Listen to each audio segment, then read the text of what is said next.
এই দেখো বন্ধুরা, এইগুলো হচ্ছে ছোলার শাক আর পালং শাক। আজকে আমি এই ছোলার শাক আর পালং শাক বড়ি আর বেগুন আলু দিয়ে রান্না করব। তো চলো আগে এগুলো ধুয়ে নিয়ে তারপরে কেটে নেওয়া যাক, তারপর রান্নাটা বসাবো। এই দেখো বন্ধুরা, শাকটা ধুয়ে আমি কেটে নিয়েছি। এবার আমি রান্না বসাবো।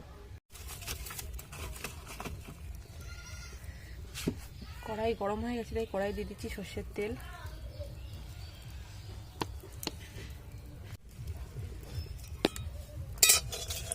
আগে আমি আলুগুলোকে ভেজে নেব। এই দেখো, এরকম ছোট ছোট করে আলু কেটে নিয়েছি। আলুগুলোকে ভেজে নেব।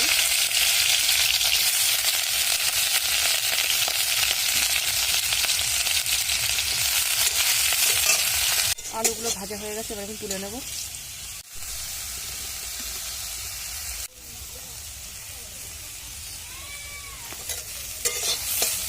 আমি আলুর মতন করে ছোটো ছোটো করে কেটে নিয়েছি বেগুন, এবার বেগুনগুলোকে একটু ভাজা করে নেব। আমি এবার বেগুনগুলোকে তুলে নেব।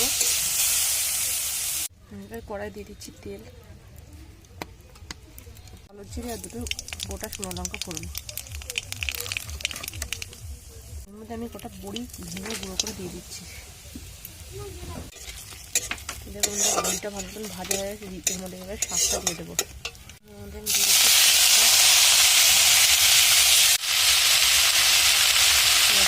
লবণ, দিয়ে দিচ্ছি হলুদ, আর দিয়ে দিচ্ছি ভেজে রাখা আলু বেগুনটা। এবার সব একসঙ্গে ভালো মতো আমি ভেজে নেব। ভালো করে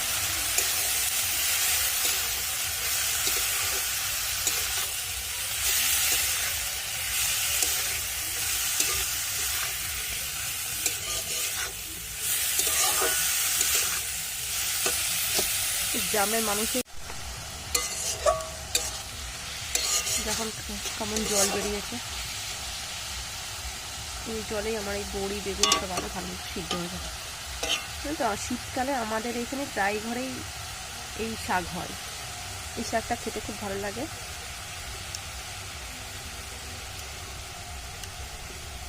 শাক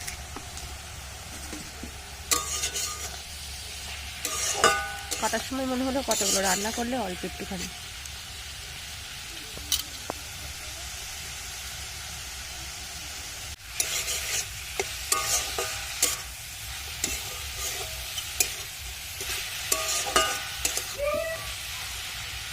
তোমাদের বলতে মনে নেই, আমি কিন্তু এর মধ্যে কাঁচা লঙ্কাও কিন্তু দিয়েছি। শাকের সঙ্গে একসাথে আমি কাঁচা লঙ্কাটা দিয়েছি, দেখলাম আলুটা নরম হয়েছে না।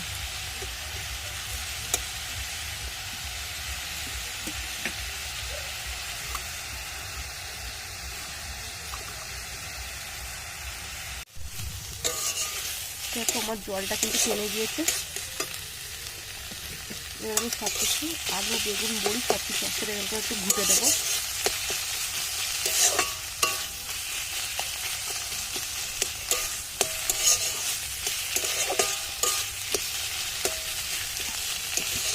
দেখো সব কিছু কিন্তু একসঙ্গে কেমন মিশে গিয়েছে, বড়ি আলু বেগুন।